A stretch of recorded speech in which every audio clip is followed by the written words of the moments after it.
घटना 1960 के ज़माने की है। अलीगढ़ ITI में मेरे पिता प्रिंसिपल थे। हम लोग कैंपस के ही क्वार्टर में रहते थे। गर्मियों के दिन थे। हम लोग बाहर बरामदे में सोए हुए थे। रात के करीब 1 बजे सुपरवाइजर RK सिंह, जो सिक्योरिटी का काम भी देखते थे, मुझे जगाया और कहा कि अपने पिताजी को बुलाओ। पिताजी अंदर आंगन में सोए थे। मैंने उन्हें जगाया तो वे बाहर आए तो सिंह साहब ने बताया कि मशीन चल रही है।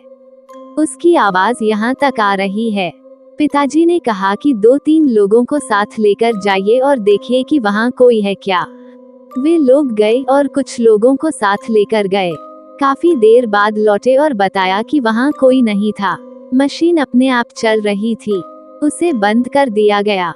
इतना कहकर वे लोग अपने अपने घर चले गए। अभी वे लोग घर पहुँचे भी नहीं होंगे कि मशीन चलने की आवाज फिर आने लगी। पिताजी को आकर उन्होंने बताया और फिर देखने चले गए। मशीन बंद कर उन्होंने मेन स्विच ऑफ कर दिया। वर्कशॉप बंद करके पिताजी को बताकर घर चले गए। सुबह के 3 बज चुके थे। उस दिन मशीन फिर नहीं चली। मुझे लगा कि यह एक संयोग हो सकता है। दूसरी रात फिर मशीन चलने लगी। 4 स्टाफ को लेकर सुपरवाइजर साहब पिताजी के पास आए। उन्होंने कहा कि चौकीदार ने बताया कि 1 घंटे से मशीन चल रही है।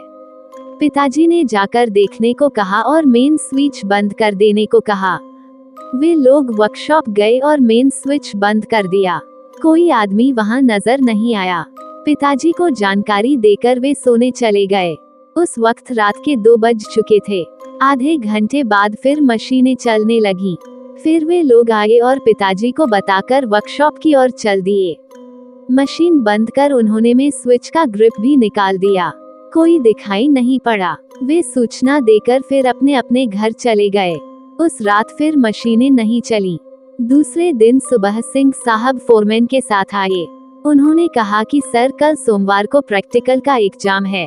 हो सकता है किसी छात्र का प्रैक्टिकल पूरा नहीं हुआ हो और वह रात में प्रैक्टिस करता हो। सुपरवाइजर साहब ने कहा कि यदि ऐसा है तो वह दिखाई क्यों नहीं देता। हमारे पहुंचते ही गायब कहाँ हो जाता है। चलिए दिन में देखा जाए। वर्कशॉप खोलकर देखा गया लेकिन कोई नजर नहीं आया। वर्कशॉप बंद कर वे चले गए। इतवार की रात फिर मशीनें चलने लगी। सारे लोग परेशान हो गए कि यह कैसे हो रहा है। सोमवार को परीक्षा शुरू होने के वक्त जब एग्जामिनर आए और जॉब देकर 8 घंटे में उसे पूरा करने को कहा, फिर अपनी जगह आकर बैठ गए। तभी उनकी नजर टेबल पर पड़ी। उन्होंने देखा कि वह जॉब बनाकर पहले से रखा हुआ है। उस पर रोल नंबर भी पंच किया हुआ था। इंस्ट्रक्टर को बुलाकर पूछा तो पता चला कि वह रोल नंबर जिस लड़के का है उसकी मौत 3 माह पहले मोटरसाइकिल एक्सीडेंट में हो चुकी है।